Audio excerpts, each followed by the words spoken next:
What's up, Raheem? What's up, man? Hey, listen, congratulations is in order. A lot of times people say, oh, there are no losers here tonight, and usually I think that's bull. But tonight it's true. You came in with heart, you fought every round, you came to get it.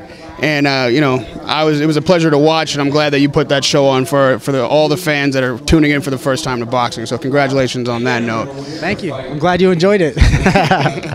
Now, you hadn't been in the ring in almost a year, so there must have been some ring rust there, especially with someone as sharp as Keith Thurman. Oh, most definitely there's always ring rust. Everybody's going to say, oh, no, I got no ring rust. You know, that's like a psychological thing, but you know, there's no excuses. You know, he came to do his thing, and you know, he's been hot on a lot of fights and really sharp.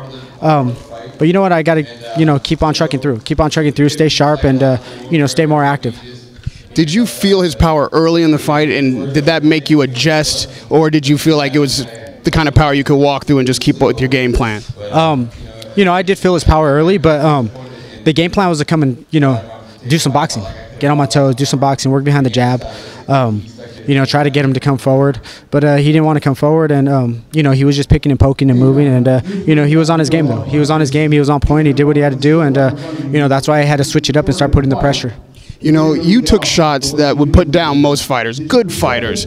When you take a shot like that, what's the first thing that goes through your mind? Like, is it back up and try to make defense, or do you feel like it's time to mount an offense? Oh, no, it's all right, we got to fight. That's what goes through my mind is, all right, we got to fight. See how far this guy can go now. Let's push him to the limit. And, you know, I think I pushed Thurman to the limit. I mean, you know, he's you know, he right out of the ring, he had to go to the hospital, and hopefully he's well.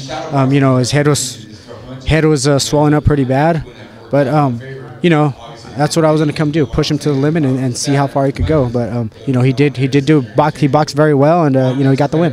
The crowd was behind him, but you were very encouraged, and you had some spots. Like, he wanted a convincing victory, but you had some good spots in there. What was working best against him? You know, putting that pressure. Putting that pressure was working against him, and then working behind the jab. The one thing I did was I did work a lot of jab in the gym to work behind it, but you know, I end up abandoning it after a while. You know, and I think that's what hurt me. And lastly, Robert, what's the next best thing for you? What do you think is good for your career right now, your future as a fighter?